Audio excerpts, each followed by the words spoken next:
What if finding gold was the worst thing that ever happened to you? What if the treasure you spent your life searching for became the thing that destroyed it?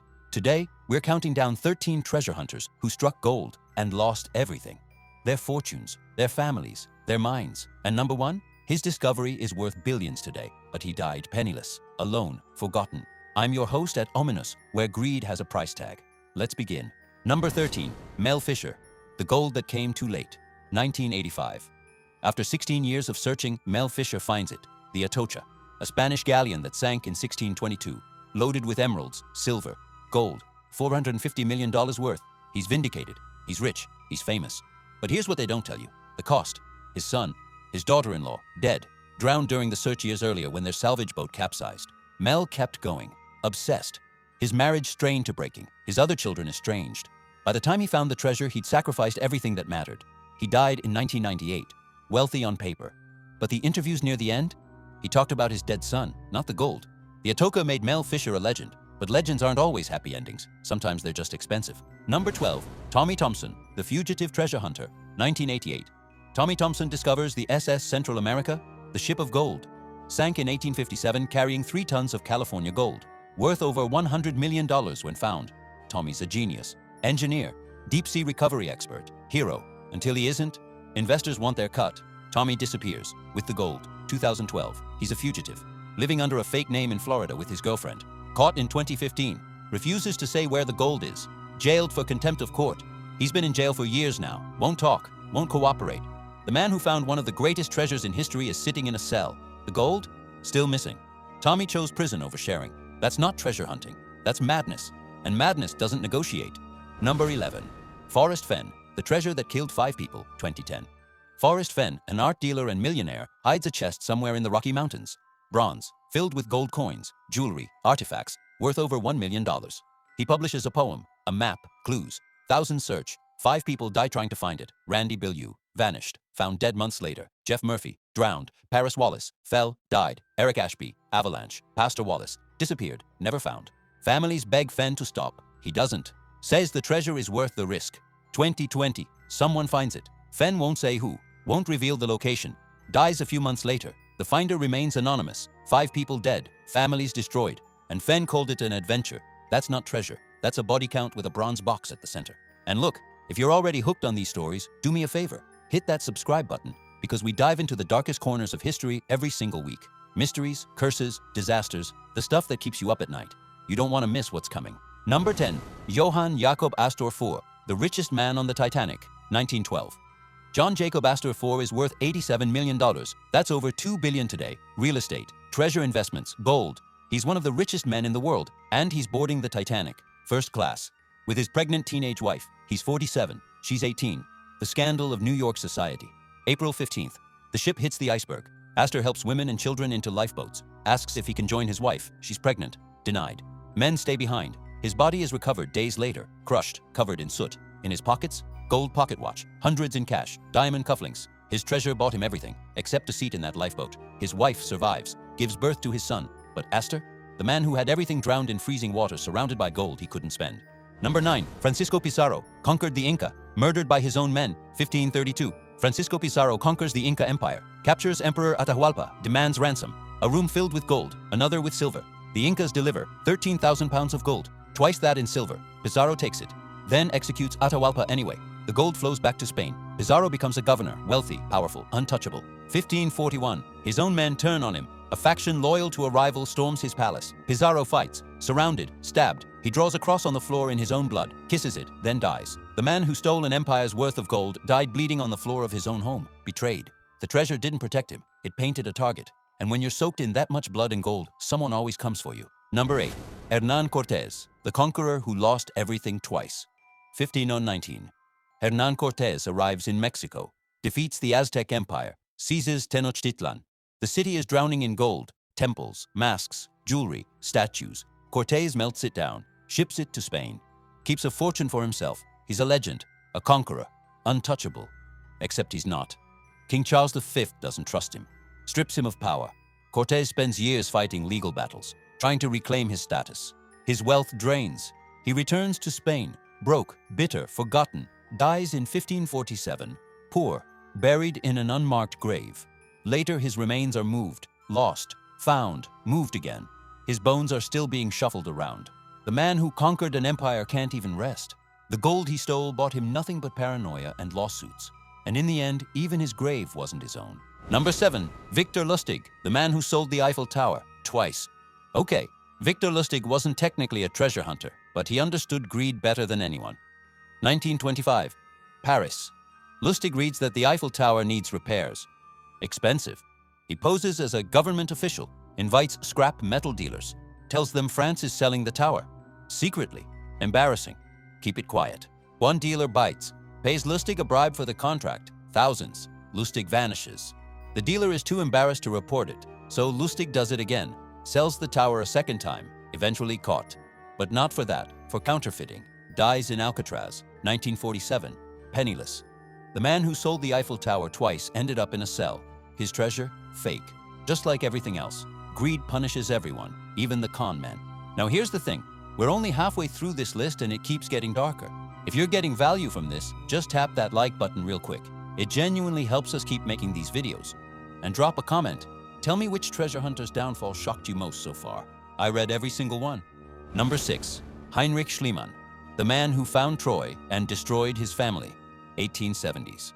Heinrich Schliemann is obsessed. Homer's Troy. Everyone says it's myth. Schliemann believes, digs, finds it, actually finds Troy, then finds treasure, Priam's treasure. Gold diadems, jewelry, cups, thousands of pieces.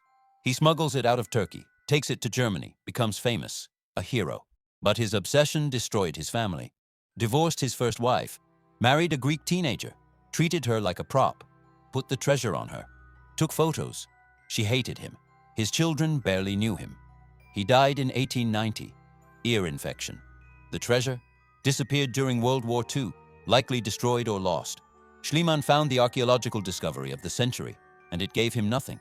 No love, no peace, just a name in textbooks, and a legacy built on ruined relationships. Number 5, Nuestra Señora de Atocha survivors, rescued, then slaughtered for gold. 1622, the Atocha sinks off Florida. 265 people aboard, only 5 survive. They cling to the mast, sticking above water. Spanish ships come, rescue them, debrief them. The survivors tell them where the ship went down, the gold, the treasure. Spanish authorities execute them, all 5. Why? Because they knew the location. And the Spanish didn't want anyone else finding it. Survivors of a shipwreck. Killed for the treasure they helped locate. They didn't take the gold, didn't steal it, just knew where it was. And that knowledge was a death sentence. The treasure sat on the ocean floor for 363 years. Mel Fisher found it. But those 5 men, they died because they survived. Let that sink in. Number 4, George Carmack. Started the Klondike Gold Rush. Died alone and hated. 1896. George Carmack discovers gold in Rabbit Creek, Yukon. The Klondike Gold Rush begins. Thousands flood north. Fortunes are made. Towns spring up overnight. Carmack becomes rich, famous, the man who started it all. But here's the dark part. He abandoned his indigenous wife, Shawtlaya, Kate Carmack. She was with him when he found the gold. Some say she found it. He leaves her. Marries a white woman. Moves to California. Kate dies in poverty. Alcoholic, forgotten. Carmack's new marriage falls apart. His wealth evaporates. Bad investments. He dies in 1922. His legacy? Controversy. Did he even find the gold, or did Kate? History doesn't remember him fondly. The gold rush he started destroyed thousands of lives, including his own. And Kate's name was erased. Until recently. Number 3, Colonel Percy Fawcett, lost in the Amazon forever, 1925. British explorer Percy Fawcett enters the Amazon, searching for a lost city, El Dorado, the city of gold. He's done this before, survived. This time he takes his son, Jack. Jack's best friend, Raleigh. They vanish, completely. Over a dozen rescue expeditions search for them. Some never return either. Reports trickle out. Fawcett was seen with a tribe, or he was killed, or he went native, or he's still out there. Nothing confirmed. His wife waits, refuses to believe he's dead. Dies in 1954, still waiting. Fawcett's obsession with lost treasure consumed him, and his son, and Raleigh, and everyone who went looking. The jungle kept them all. No bodies, no gold, just stories. And the Amazon doesn't tell stories, it swallows them. Number 2, the Knights Templar, the richest order that vanished overnight. 307. The Knights Templar are the wealthiest organization in Europe. Banking, land, treasure, gold from the Crusades, artifacts, relics, untouchable, protected by the Pope. until King Philip IV of France gets jealous and broke. Friday, October 13th, mass arrests. Templars across France seized, tortured, forced to confess to heresy. Both die within a year. But here's the mystery. The treasure vanishes. Ships leave port the night before the arrests. The gold, the relics, gone, never found. Theories everywhere. Scotland, Oak Island, America. Nothing confirmed. The Templars lost everything, their lives, their order, their legacy. But their treasure? Some say it's still hidden, waiting, cursed by the men who died protecting it. Number 1, Howard Carter, opened Tutankhamun's tomb, died forgotten and broke. 1922, Howard Carter discovers the tomb of Tutankhamun, intact, untouched for 3,000 years. Gold everywhere, the death mask, chariots, jewelry, thrones, the greatest archaeological find in history. Carter is famous overnight, except he's not the one who profits. His sponsor, Lord Carnarvon, gets the credit, the glory. Carnarvon dies months later, infected mosquito bite. The press invents the curse. Carter spends years cataloging the tomb, bitter, underappreciated, pushed aside. By the 1930s, he's forgotten.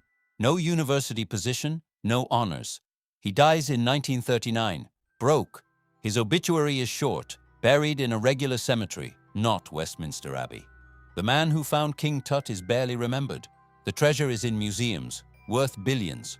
Carter got nothing, not wealth, not recognition. He gave the world the greatest treasure ever found, and the world forgot his name. That's the cruelest irony of all. You can discover gold, but that doesn't mean it's yours. So there you have it. 13 treasure hunters who found what they were looking for and lost everything in return. Which story hit you hardest? Drop it in the comments. I genuinely want to know. Was it Mel Fisher watching his family fall apart? Tommy Thompson choosing prison over sharing? Or Howard Carter, the man who gave the world King Tut and died with nothing? These aren't just stories, they're warnings written in gold. And if you made it this far, you're exactly the kind of person who needs to subscribe to Ominus. We bring you stories like this every week, the kind that make you question everything. Hit that subscribe button, turn on notifications, you won't regret it. And hey, if you're fascinated by mysteries that vanish without explanation, you're going to want to stick around. Because next time, we're diving into 13 haunted ships that disappeared without any trace. No wreckage, no survivors, just open water and unanswered questions. Ships that sailed into fog and never came back. Crews that vanished mid-voyage, and theories that'll keep you up at night. You won't want to miss it. Until then, remember, some treasures aren't meant to be found, they're meant to be warnings. I'm out.